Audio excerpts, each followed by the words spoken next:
You're listening to the Adventure Sports Podcast. Thanks for adventuring with us as we discover what incredible athletes and outdoor enthusiasts are doing all over the world. Hello, everyone, and welcome to the Adventure Sports Podcast. This is Caleb. Quick update on Kurt's expedition climbing Kilimanjaro. At this point, we really haven't heard a lot, which that's because he's out of service, and so, no news is good news. Before he got out of service, he did say that he really enjoys his fellow climbers, and the guiding company Altazza Tour Operators is a fantastic crew of people, really professional, and sounds like they really know what they're about, so that's great to hear. In this episode, Kurt interviews Bill Fultz. Now, Bill has one of the most unique hobbies I've ever heard of, where he hunts for, not animals, but arches and waterfalls in the rich landscape of Kentucky. It's a really interesting episode where Kurt and Bill talk about the many adventures Bill has had in finding these arches. They go over what it takes to find these arches, how to navigate off trail, as well as the geological forces which cause these arches to form in the first place. Now here's your host, Kurt Linville. Friends, we have a fun show and a little bit kind of off the beaten path show for you today. I have Bill Fultz with us here, and he is in Kentucky, and I did not know this until Bill told me, and then another listener actually told me about this a couple of weeks ago as well.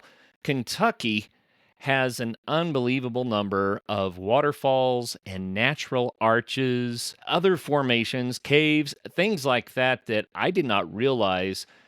I think Kentucky is third in the U.S. states. Bill will correct me if I'm wrong, for the number of natural arches that there are there. Second. We're at second. Yeah, Okay. we're at second. Well, that's fantastic. So Bill has made a hobby. He's a photographer, and his work is amazing. But matter of fact, if you're in front of a computer while we're visiting here, you need to go to his website so you can look at what we're talking about because they're gorgeous. It's Fultz Photos, and photos is spelled with an F, so Fultz Photos. But anyway, he's a photographer, and he's made a hobby of going and documenting these natural arches, which means he's, adventuring along the way, hiking, taking the pictures, enjoying nature, doing all the things that we do, but he's also documenting these natural phenomena. I mean, they're amazing. So it's a different sort of an episode, but one that I am really interested in. Bill, welcome to the program. Thank you for having me. This will be fun. Always glad to talk about arches and photography. Well, it's interesting because people encounter nature in different ways, and the Adventure Sports Podcast is about nature. Mm-hmm. Some people really enjoy encountering nature as an adventure sport. I talked to a fellow the other day. You listeners may have heard this already, but he said that he liked to do base jumping with a wingsuit, a squirrel suit, speed suiting. He liked to do that so he could see cliffs from an angle that humans just don't get to see them from. And it's crazy. I'm like, wow, okay.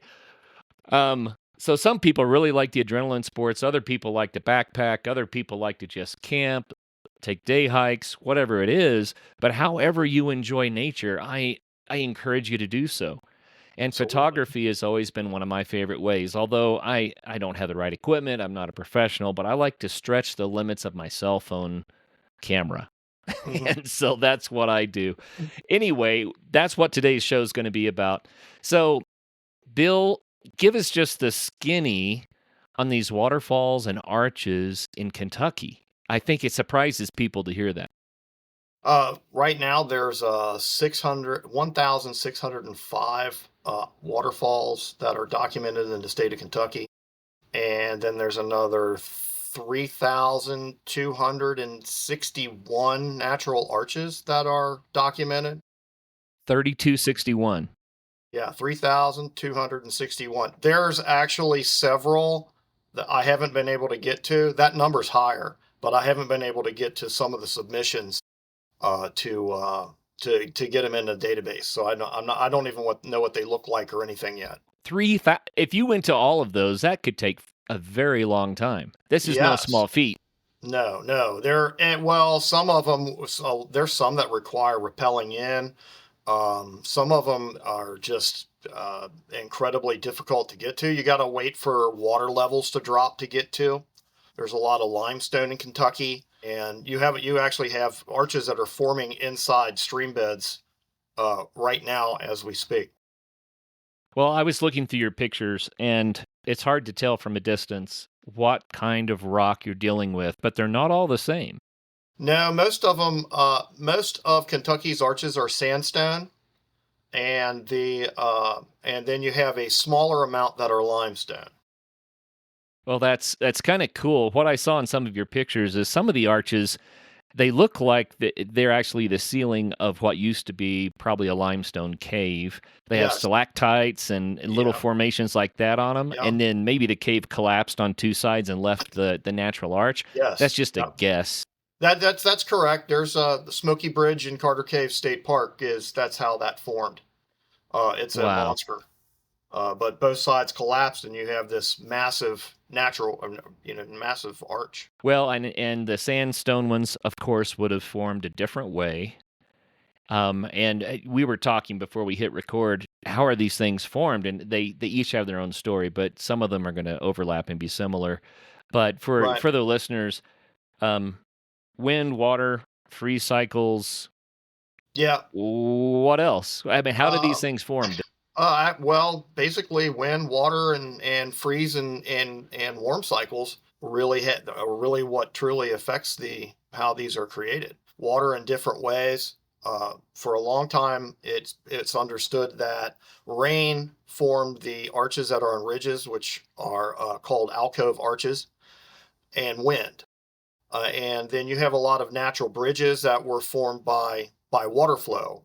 Rock Bridge in the Red River Gorge is over top of a nearly constant flowing stream. So just last weekend, actually before, not last weekend was Thanksgiving. The one before that, I hiked to a beaver dam that I like to visit from time to time. And I was standing on the beaver dam trying to find where the water was getting through because it wasn't flowing over the top, but it's a constant flowing stream. And I could hear the water trickling underneath. And the question was, this is vaguely related. It really is. Trust me. But the question was, how does the water go through the beaver dam without washing it away? Right. But little Right, by little, that trickle could grow and grow and grow. And it made me think, well, the beavers probably maintain it all the time right. to make sure that it does flow, but it doesn't wash away the underpinnings for their dam. But if you have water seeping through even just a crack in the rock, then I would think that over the eons of time, it could open up that crack. Oh, absolutely. Oh, yeah. We'll take Rock Bridge in the Red River Gorge. That's how that started. There was a crack in the rock, and the water flowed under the bridge and slowly separated it, and eventually continued to just wash the rock away to where you have this sizable natural bridge over a stream. Huh. You know, Utah is the other state people think of. That's where Arches National Park is, of course. Hmm. And I have enjoyed even motorcycle trips off road in Utah and seeing amazing arches that are outside of the national park. Right. And there, it's a desert. We're talking about red sandstone formations for the most part. Some are more blonde, but uh, usually they say wind. But there's also a freeze thaw cycle with moisture that Right. helps. They usually say wind, but I wouldn't have thought of Kentucky that way. And here's part of the reason why. I grew up in the foothills of the Ozark Mountains, Hmm. and it's a similar kind of topography, maybe slightly smaller than Kentucky, but probably not in western Arkansas. It gets pretty sizable. But the point is, there are things like this, but nowhere near as many, and not well known at all. Why is Kentucky different? That's the question. Well, it kind of started because of there's been something about the arches in Kentucky. People have been hunting arches in the state of Kentucky since what we can figure is from since the 1930s, maybe earlier. And we have people that are in their 70s that have been hunting arches for 40 years that are still out there hunting arches. Nice. it's catching on. Like there's more and more people that are really excited about finding that new arch. And it's part of the discovery. It's part of the adventure is getting out there and crawling through rhododendron thicket and up steep hills and combing cliffs and looking for that arch that could be along that cliff. I find it fascinating that there are so many there. And is there a lot of gypsum in the area by any chance? I don't think so. So Because sometimes that'll wash away pretty easily. there's a lot here because and I'll say this: I bet you there's a lot more in Tennessee that anybody knows about, and there's a lot more in Alabama. If there's a lot in Ohio that nobody knows about. There's a stretch along the Appalachians where using a heat map. I have a friend in Tennessee that's used a heat map and taken all this information, and you can see that there's a long swath of where all the arches and waterfalls have formed, and it's like in a straight line between at an angle actually from Ohio all the way down to Alabama. So there's a lot of geology going on. It's just everybody needs to go out there and find it. Will you do this for us, Bill? Not everybody's been to Kentucky, and I admit that I have not been there nearly as much as I would like to. I'd love to go explore it. It's just such a beautiful, beautiful place. But can you describe what Kentucky looks like? I think a lot of people who haven't been there, maybe they're thinking about Appalachia, but who knows? In the western side of the state, it's more flat and hilly, and in the eastern side of the state, it's more mountainous. So in the eastern side of the state, you have a lot of evergreen, rhododendron, cliffs, high cliffs, especially in the Red River Gorge, and even higher cliffs in McCreary County, down in the Big South Fork in the southern part of the state. It's there's the western part of the state has arches too, but you don't have the rhododendrons and things like that. It's also a lot more. There's a lot more caves in the western part of the state. Obviously, you have Mammoth Cave, but you have numerous more caves in that section of the state. But there's a lot of caves in the eastern part of the state. It's a beautiful state that you can go get photographs that look like summer in the dead of winter in the eastern part of the state because of the rhododendron and your pine trees and whatnot. Well, and you have every kind of deciduous tree that you can imagine. I mean, some people might even say it's a temperate rainforest. Yes. Well, I'll have to say that it's more like that in the winter. In the winter, us enthusiasts call hiking season.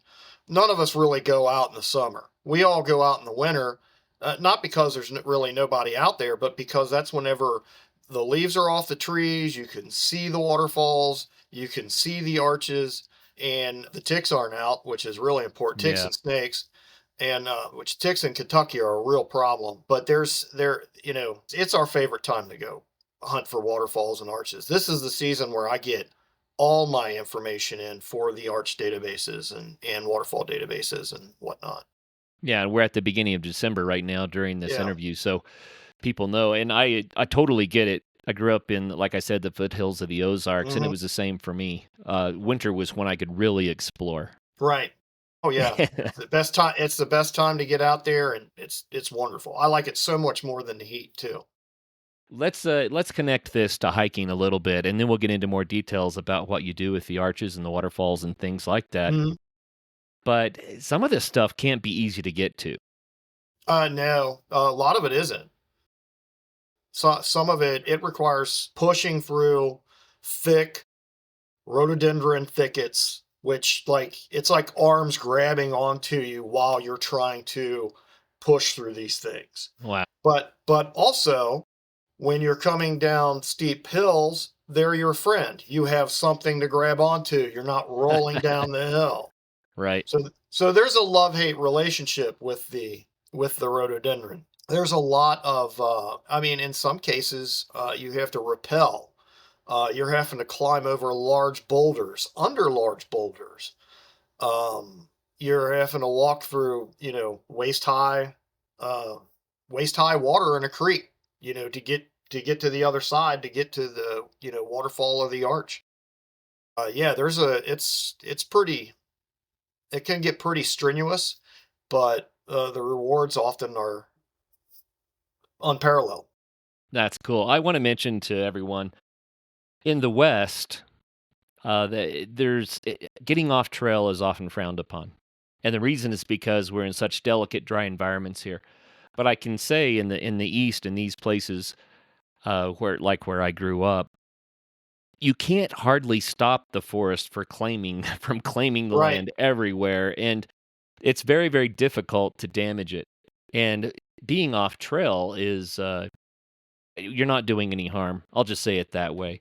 And right. there's off trail etiquette for hiking in the West as well. And I just say we got to take care of where we are. But I just want to point out being off trail where you are is a whole different thing. Oh yeah. And it's a challenging way to travel. I interviewed a lady probably 6 years ago who had a program she called Off Trail on Purpose, Oh, nice. and she taught kids especially. It was a challenge course to help young people kind of overcome some of their own challenges, but to go off trail and learn how to find your way, learn how to maneuver in that difficult environment and discover the things, when you get off the trail, you're in a different world. Oh yeah. And I know a lot of people here. I kind of joke sometimes if I want to get away from the crowds, all I have to do is go perpendicular to a trail for 100 yards. I won't see anybody for weeks because everyone just stays right on the trail, and it's kind of like a safety blanket for people. It's like this Right. is this is my lifeline. It's how I got in. It's how I get out.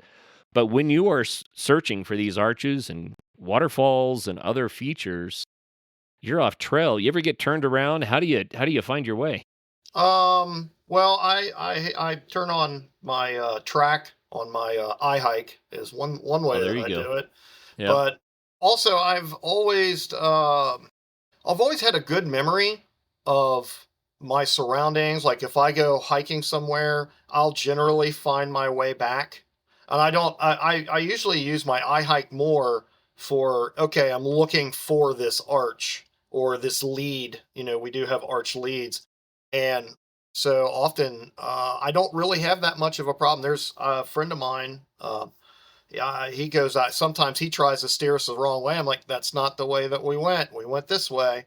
So I've gotten pretty in tune with my surroundings whenever I'm hiking somewhere, which is important because I mean the last thing I need to do is have call search and rescue to come and get me whenever I'm out in the field. Well, when I was a kid, again, foothills of the Ozarks, I was hiking diagonally up a mountain, small mountain, through the woods, so no visibility.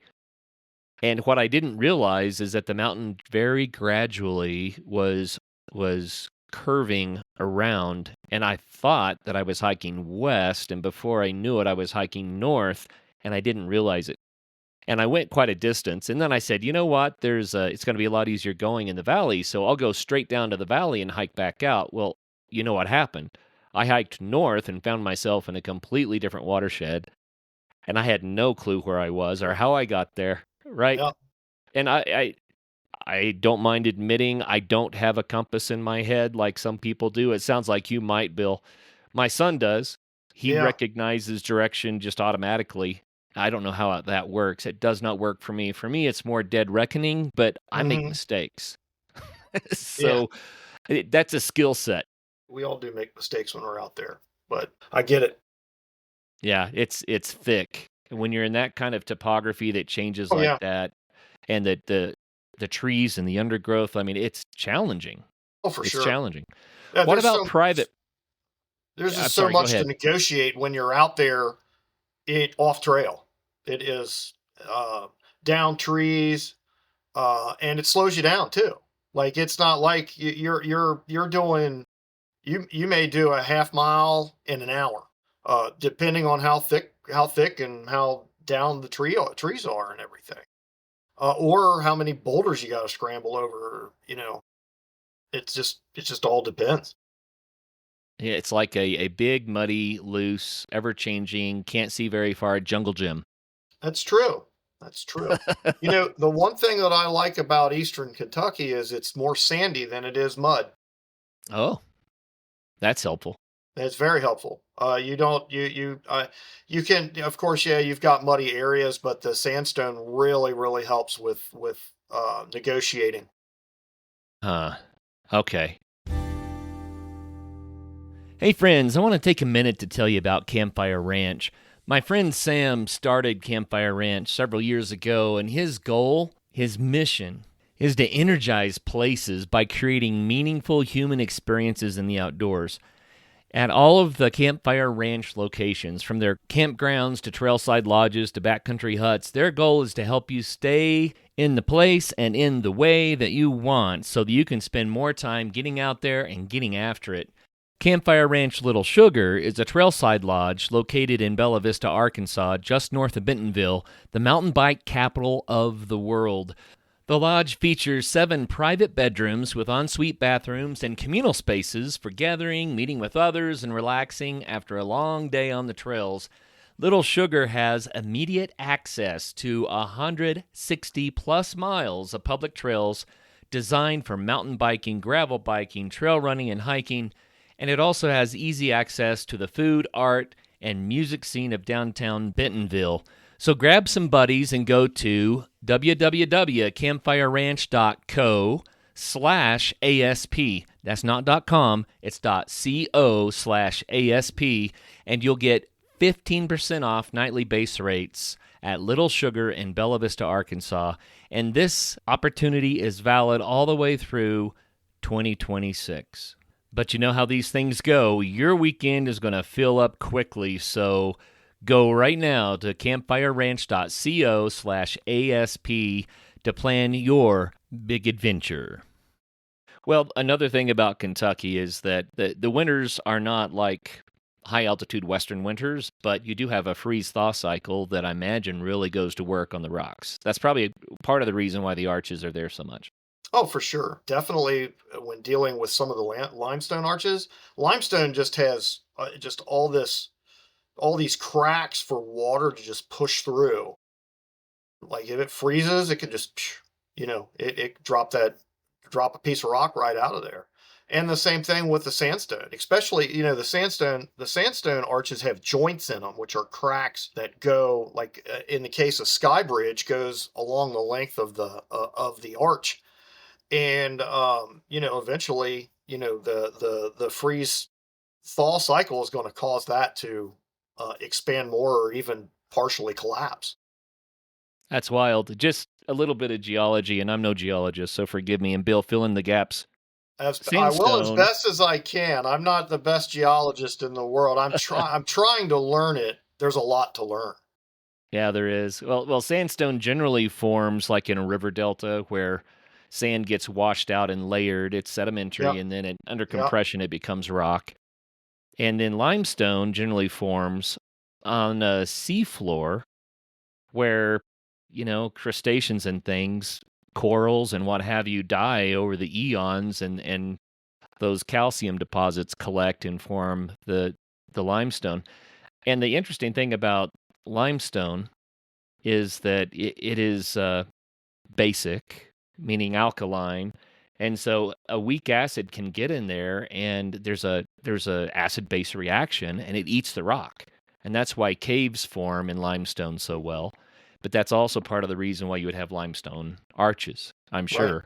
But these are two different types of strata that are somewhat related. My guess is, and I'm just guessing because like I said, I'm no geologist, but my guess is that you're in an area where there is a sea and mountains were Yep. weathering and formed the sandstone layers. And then just beyond that, you got to the sea floor where the limestone Yep. layers are deposited. Yep. That's how it's. Yep. That's correct. Huh. So Well, you it's have the kind of sandstone on fascinating. top. You got the limestone on the bottom. What can you tell us about the ancient Appalachians, the Appalachian Mountains from way back? How big were they? Do you know? I don't. I haven't done any research on the age of the Appalachians or how they were formed and things of that nature. just simply because it hasn't been something I've had time to do. Um, because I'm more focused on the data that's coming in to me for the databases. Oh yeah, yeah. Just out of curiosity, um, do you see a lot of fossils in the sandstone, like shells and things, or is that primarily the limestone? You see a lot of pebbles and things of that like that. In the limestone, you will see some. I wouldn't call it's not really like more like sea type fossils, not Okay. not dinosaur type fossils. All right. I know that in Tennessee, northern Tennessee, there's an actual palm tree fossil in the side of a cliff, Oh, that's and I've had somebody else report one to me that's down near Hazard, but I haven't had an opportunity to look into that yet. well. See, I guess the reason I bring it up is because when you go out to try to find an arch or a waterfall or something like that, you're Hmm. exploring all of this, and there's so many different ways to explore it. But as you learn a little bit about the ancient formation of these various rocks, Hmm. it's got to be fascinating For to sure. think about what nature was like then and compare it to what it's like Oh, now. oh, And absolutely. I mean, it would be really incredible to actually see what Kentucky's largest arches looked like, 200,000 years ago, or maybe even, and if they look nearly the same then, a million years ago. Did the shallow sea form the arches that are on top of the ridges? That those are questions that are actually being brought up now by people in the Kentucky Geological Survey. The most type of an arch Kentucky has is a pillar arch, which is an arch that is alongside a cliff. Generally, those were formed by flowing water, and you have them at all different levels of the valleys. So that there is more proof that, or suggests that the water is forming all these arches, and it would just be fascinating to see what it would look like back whenever this was actually happening. it sounds like the valleys are probably deeper now than they once were. Yeah, for sure, for sure. You like there's a Copper's Creek in the Red River Gorge. It's really neat because you're like whenever you hike back to it, there's no water on the stream, but you can hear the water under the stream. Oh, So you get up about a mile up the watershed, and there's a karst. There's a big pool, and all this water is just flowing into a karst that's right in the middle of the stream, and it flows underneath the stream at lower water levels. I wonder if it's making an arch down there. It could be you may have arches formed this way. Right. That's crazy.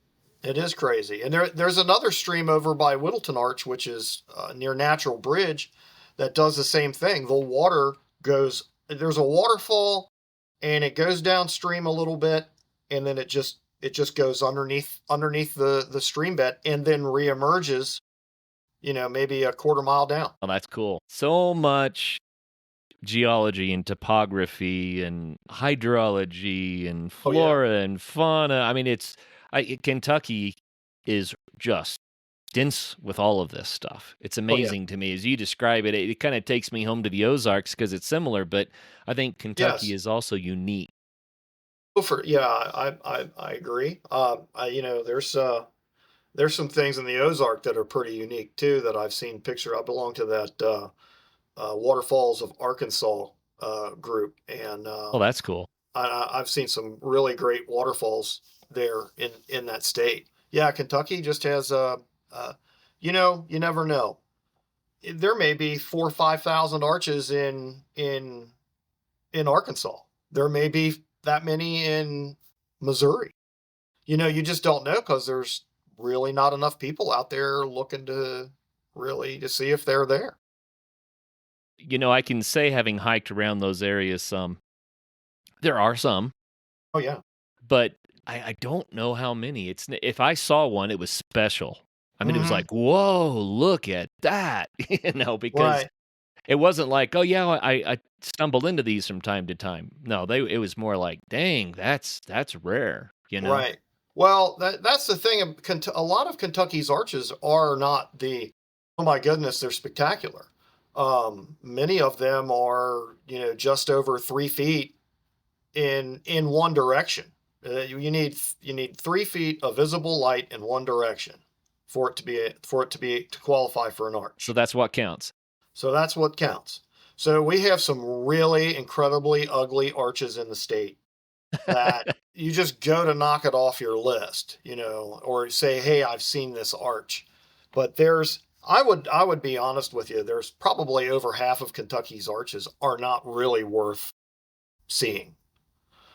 Because they're just there's some that are like in the roofs of a rock shelter, and it's 6 feet by an inch and a half. Okay. So it's But very, very but skinny. but yeah, but it still qualifies as an arch You've got the because you three have feet. that 3 feet of visible light. Well, I would argue that while the arch might be a little disappointing, the hike itself is worth it. Oh, for sure. Well, you're never disappointed when you find that arch. You document that arch that hasn't been documented. Right. That's not that there. That's always exciting. That's one of the things too. Is like so many people go in and they find arches. We have people that have gone in behind people and found more arches in the very same area. Oh, cool. There's areas of the state like McCreary County and Laurel County and Wolf County in the Red River Gorge in Powell County. You'll just hit arch after arch after arch after arch and a cliff line. You know what this reminds me of is the kind of the joy and the fun of discovery. Yes, It's the mystery of it. It's what's out here that we don't have in our database, but maybe even something that no one's really noticed. Or right, if someone did, it may have been so long ago, right. it could have been a Native American 200, 300, 400, 500 years ago, a Hmm. 1,000 years ago, right? So you get that feeling of a first. Right. Well, we were over the summer. Me and a friend hiked Little Sinking Creek in Lee County, and I was kind of excited because I knew that there were a lot of cave entrances in this watershed. And so we were going specifically to hike to the little natural bridge. It's like 5 feet. It's right at a cave opening. It's really, really, really, really neat. And on our way to it, I looked over and I said, "Man, that looks like that's an arch over there." And I could see the cave opening, and I'm like, "There looks like there's something else going on there." So we went to the bridge. We come back, and I scrambled down into the creek. There's a lady and a man there with a boy, and they're playing around in the rocks or whatever. And I go over, and sure enough, there's an arch. And I didn't think that there was an arch on the other side till I looked inside the cave and I could see light coming in. So I climbed up the other side and I'm standing there and I tell my friend Dustin that's with me. I said, "Man, this is a twin arch." And the lady down below me, she goes, "I was here last month. That wasn't there before." And what was amazing is what I figured out was that there had been like a serious deluge of rain that had come down, and there's a series of cave. The cave follows along the creek. The cave had such a volume of water, I believe it blew the limestone out and formed one of the arches. The other arch, I believe, formed that way too, but it was it was older. It was an older form. This one here, the one that was on the right, it was brand new, and you could just see where the rock had just crumbled and fallen down below, close to the entrance to Wow. the arch. What are the odds of that? Right. I mean, to document an arch that literally is less than a month old. I have to tell you a story, Bill, that's only vaguely related, but it was so hilarious. Someone told me about this probably 20 years ago. I don't even remember who it was, but they were visiting Bryce Canyon, and Mhm. they have all of the clay stacks with a hard rock cap. Yeah. It's that iconic landscape you just don't see anywhere. And they had gone to visit with some friends, and one of the stacks collapsed. Oh, wow. And that's such a rare, it's like these things have been here for who knows how many Oh, yeah. eons. And one of them collapsed and crumbled down. And One of the gals there said, "Oh, that was so cool. Let's stay and watch another one." The scope of time involved in Right. some of these things is so big. We just don't Oh, it for sure. doesn't register, in our Oh, minds. But for exactly. you to find an arch that was new, we're talking about how old? Weeks old? Yeah, just a few weeks old. That's crazy. It was absolutely insane. I did not expect. I mean, I was hoping that I'd find some arches along the creek that hadn't been documented, because after a while, it's kind of like after a while you start to get an eye for it. Well, this looks archy, and so you start, hey, this cliff line looks archy, or this this watershed looks archy, and you tend to start to I mean, of course, you bust out sometimes, and I didn't find anything, but you start to get in tune with the geology and are able to increase your chances of finding an art. Oh, that's really cool. You kinda get a sixth sense about it, Yeah, an it's kind of intuition. yeah, it's kind of an intuition. It's kind of like waterfall swirls. Like whenever I first started photographing waterfalls, I never paid attention to the leaf swirls that were in the foreground. But then you realize, oh wow, you can do a long exposure and make this beautiful leaf swirl. And then every time you look at a waterfall, you look for a leaf swirl. It's the same thing with a cliff line. You look at a cliff line and you're like, oh, that looks good, So Wow. Well, and what's fun about it is that you're a photographer, and so you naturally are developing your eye for subtleties in the landscape right. and the lighting, and that takes you to a different level of observation than maybe the average person would have. It's one of the beautiful things about photography Right. is it takes you to a deeper connection with what's going on around you just because Oh, you're for taking sure. time to see. Yep. Looking at a waterfall, you're like, this is where how the waterfall looks best. And it's the same with an arch. Like when photographing an arch, I want to accentuate the size of the arch or the color of the arch. I once had someone tell me that you can't shoot an arch the first time and really get it right. And that can be true sometimes because you come up to the arch and you just really, sometimes it's really hard to figure out how the arch looks best. But I kind of feel that I've gotten a pretty good handle on shooting arches, and not all of them I've ever posted. There's hundreds of 100 arches that I've never posted photographs of, not for my photography gallery, just because I either couldn't figure it out or they just weren't just weren't attractive enough. But Interesting. I'll go ahead and shoot them anyway. My family and I visited Arches National Park several years back, and I remember there are a lot of arches there that I couldn't get in the frame. Oh, yeah, And it's like, oh, it just kind of looks like a chunk of rock. You right. can't get the effect, because you're working within the limitations, and yeah, that could be tricky. You can, for me, going wide with a wide angle lens is best for arches. What are you shooting with? Is it like a 25 or a 35 or 16 to 35. Oh wow, okay. So go wide, and you really accentuate the arch. Now it doesn't always work for your obviously your smaller arches and whatnot, but it still can if you put it on the ground. I've seen people and myself make smaller arches look a lot better than what they really are. You get the rabbit's eye view. Hmm. No, Yeah. that's really fun. So, man, I have so many more questions. Let's transition a little bit here. People in Colorado like to bag 14ers, and doing that just gives you an excuse to get out and climb mountains, right? Right. But there's something to chase, and that Right. gets you out the door a little bit more for some people. And Hmm. I love stuff like that. And I've interviewed people that they've chosen to chase whatever their thing is.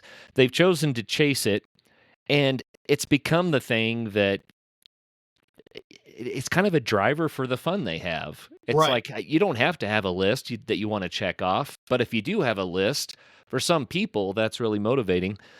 Um, you are keeping databases, or you're helping to build the databases for the waterfalls and the arches? Explain these databases because other people are going to say, "Oh, I'd love to see some of that stuff. How could I learn more?" So the database, we'll go with the waterfall database.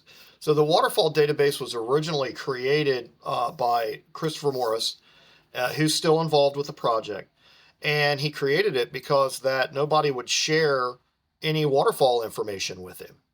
Ah, And so he created the waterfall database and then began hiking out. He's a surveyor, and he began pinpointing places on the map and hiking out to them. And he has submitted to the data. He has the most submissions to the waterfalls database. It's like 400 and something different waterfalls. And he did a lot of off trail hiking to all these to help seed the database. Besides the 40 we knew about. yeah. And so this gave people an opportunity because the database also you can submit waterfalls. So all you have to do is photograph GPS location, and so you can submit it to the database, and we'll put it in there. I think there's 111 waterfalls on a clickable map that you can see mostly pictures of. There's mostly pictures with them all. There's information on how tall they are, how wide they are, what rock they're in. It just gives the GPS location and a point on the map. Anybody that wants to take the GPS location and put it in their phone, they can go and hike to any of these waterfalls. The waterfall database also features a trip section that I wrote that gives detailed directions to 21 or 22 waterfalls in Kentucky. And it also has maps. And I have gotten a lot of feedback from people that really love these trip sections because it's really inspired them to get out there. It's really helped them to go to these places that not a lot of people get to go to. I mean, some people do. A lot of people do. Cumberland Falls is in the trip section, but Town Creek Falls, which is in Monticello, Kentucky, is not a lot of people know about it. It's about getting people out to visit these places, but also to help scatter people out. Everybody concentrates on going to Kentucky's Red River Gorge. There are so many other places in Kentucky that are worth going to go see. Nothing to take away from the gorge. The gorge is incredible. But when it's crowded, or when they do close it down in the winter, you've got a huge swath of Daniel Boone National Forest to go to. Nice. So, like down into Laurel County and Whitley County. Whitley County Whitley County's only got like 50 arches that have been documented. I bet you anything there's another 2,000. Wow. Because nobody's really gone in there and dug it out. Everybody's digging out Laurel County and Curry County, and sandwiched in between is Whitley County. So much to explore and discover. Yes. That's fun. That's fun. So how many waterfalls did you say are in the database now? There are 1,605 waterfalls in the database. There are 1,111 are visible on the map. Problem is, we have a back end issue with the waterfalls database website. We're going to have to rebuild it and repopulate it, which we thought was going to be a big problem, but we found out it's not. Now we're just trying to find the time to do it. Oh, that's fun. I have to tell a story about my daughter when she was barely talking, and she talked early. She was probably 18 months old or something when this happened. We went to a waterfall in British Columbia, Canada, and we stood there, and it was amazing, and we started getting all the benefits that come with falling water. And maybe you know more about this, Bill. People say maybe it's negative ions, maybe it's the spray, it's how fresh the air feels, it's the natural setting, it's the sound, you can feel the ground shaking, and whatever it is, it feels healing. It does. Almost. It is absolutely a healing experience. I can't explain to you what it is, but I go to a waterfall and I photograph it, and I feel cleansed. Reset. Yeah. Yes. Yeah.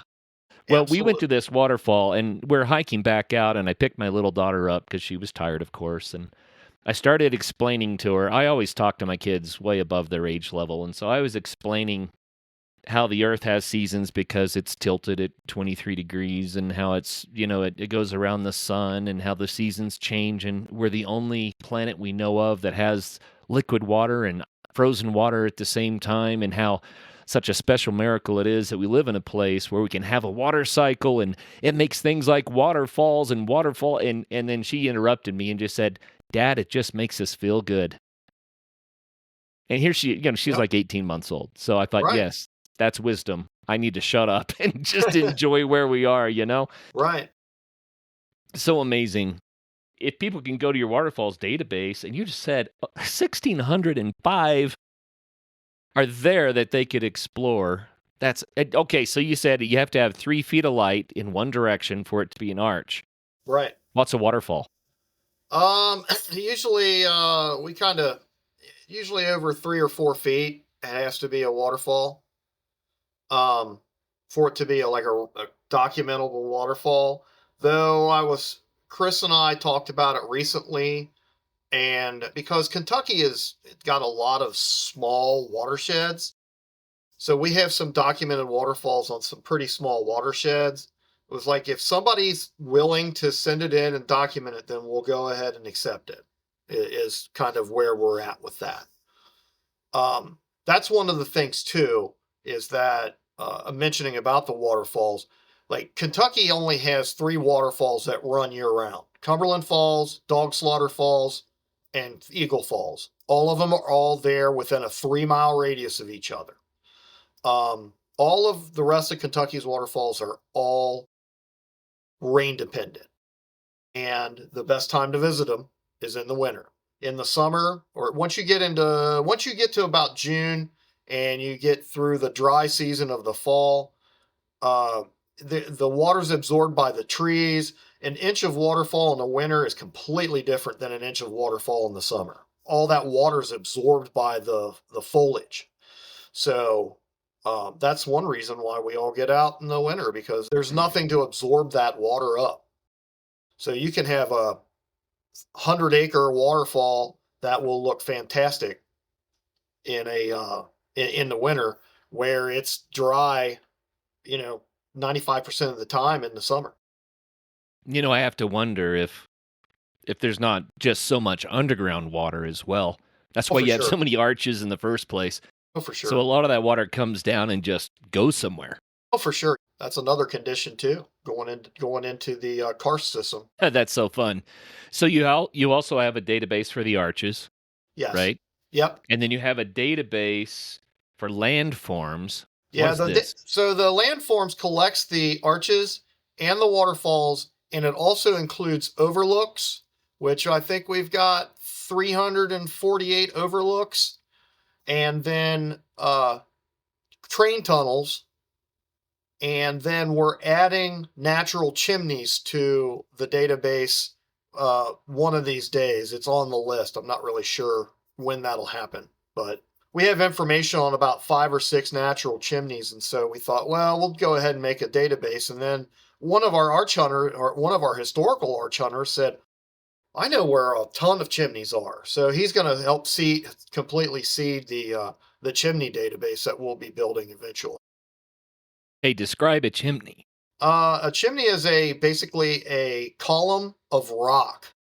It's similar to a hoodoo, like what you have out west, but it's not a hoodoo. It's rock that the cliff line has eroded away all the way around, and basically left this abandoned column of rock. Okay, so it doesn't have to be hollow on the inside or anything like that. No, You're just talking about a stack of rock, a really tall chimney. Yeah, just a very, really tall stack of rock. I know like 5 or 6 of them now. So, and they are unique. I know where a couple are in Ohio as well.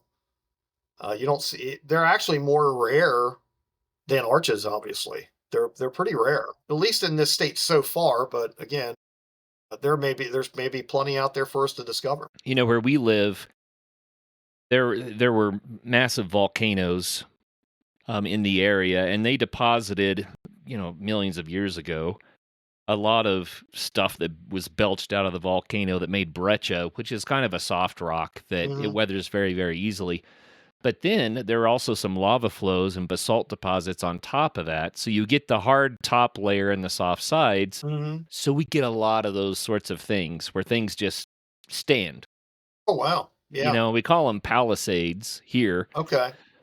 but they could be chimneys. There are some of those as Hmm. well, but we don't have the arches. Too Right. much is just going to crumble and fall apart. But it's so amazing. It doesn't matter where you are in the natural world. There are unique things that were built by that place's geology and by the Hmm. animals and the plant life and the topography, and there's so many ways that you can explore. It's mind blowing, and you're making me want to go to Kentucky and just hike around. It sounds really delightful. Come on over. Well, you mentioned that some of these places people have to rappel down into, and I'm just kind of curious. Are there safety concerns that people should be aware of? Yeah, I mean, yes, there are safety concerns. There's a lot of people that fall off cliffs because they're not paying attention. Because I mean, there's a lot of cliff walking that's involved, and getting lost, getting stuck somewhere you can't get out of. Wow. You got to know your limitations and be aware of that.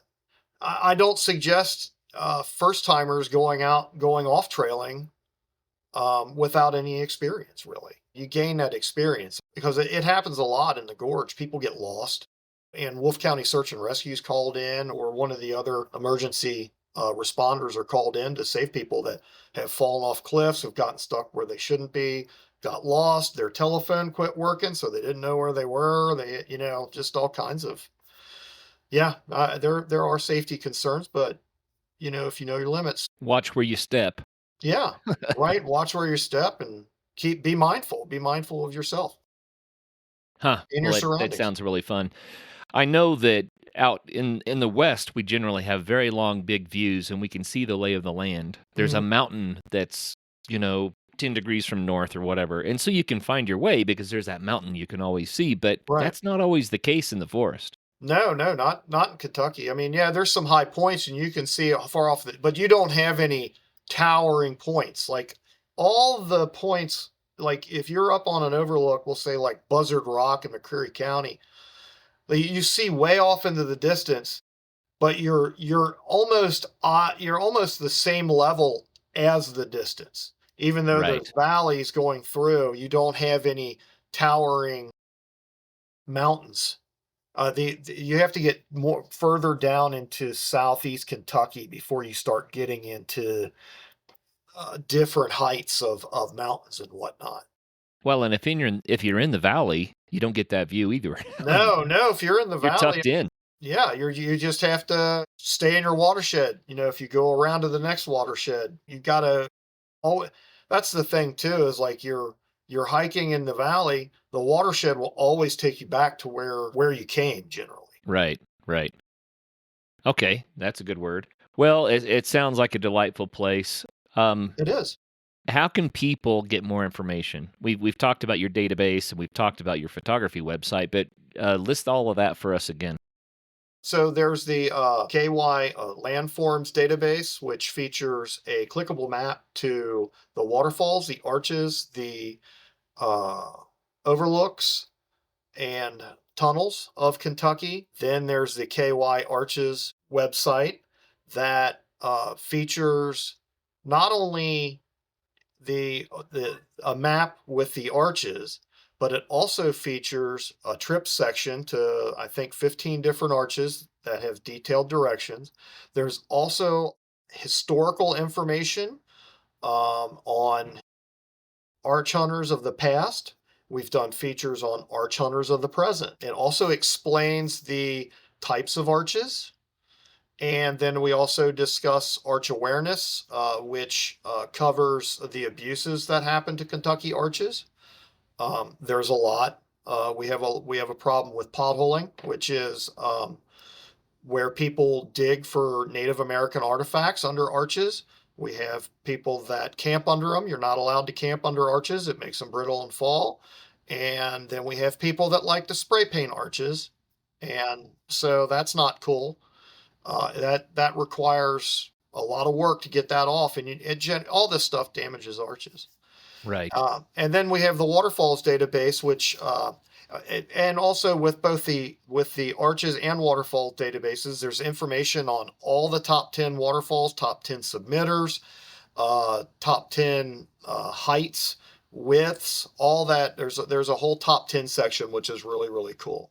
Now, the Kentucky Waterfalls KY Waterfalls database also has a clickable map, but currently it just goes to the landforms map.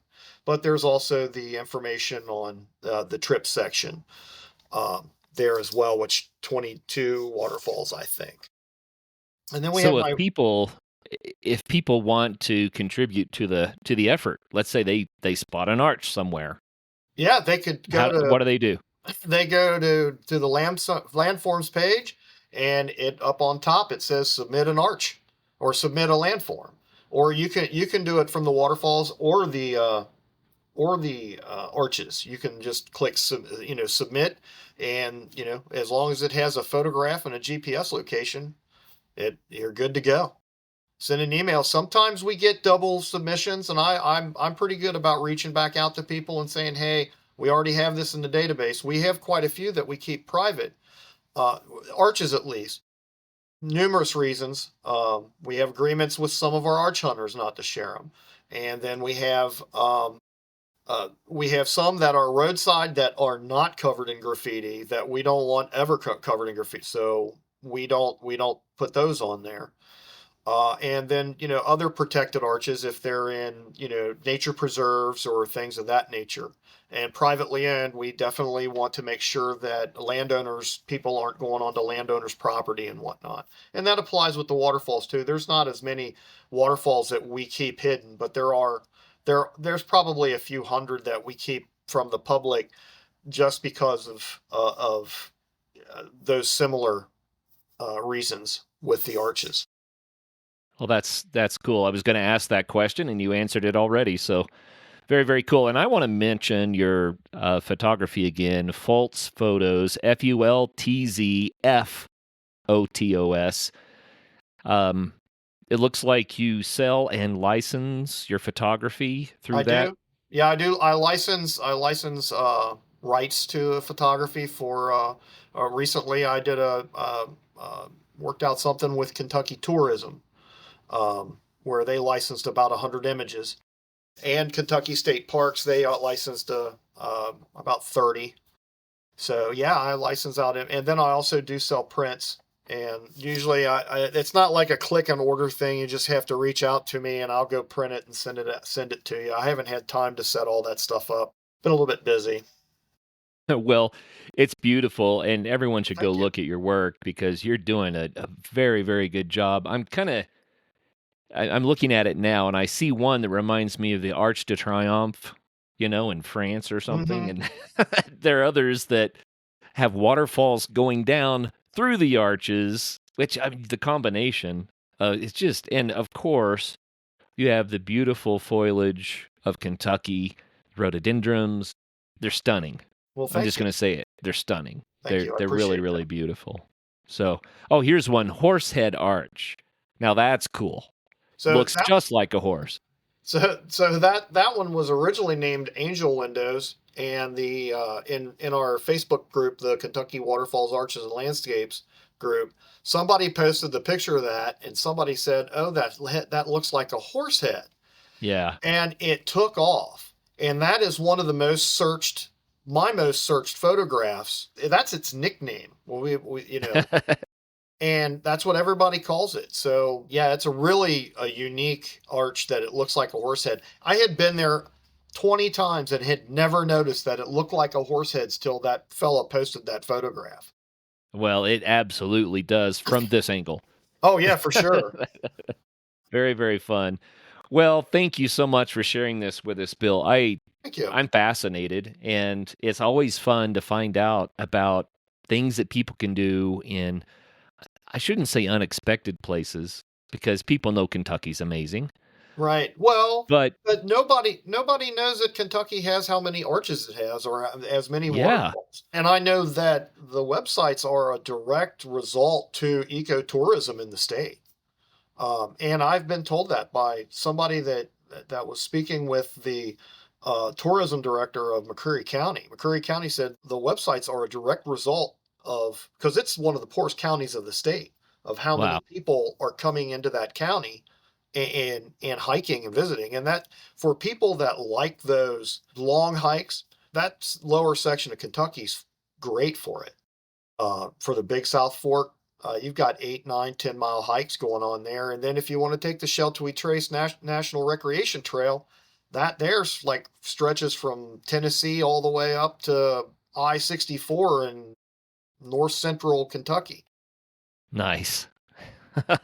Well, we should have talked about that too. We burned up our time though. So, and it wasn't burned up. I thoroughly enjoyed Oh, this, I get Bill. Yeah, but thank you so much for sharing this with us. Well, thank And you.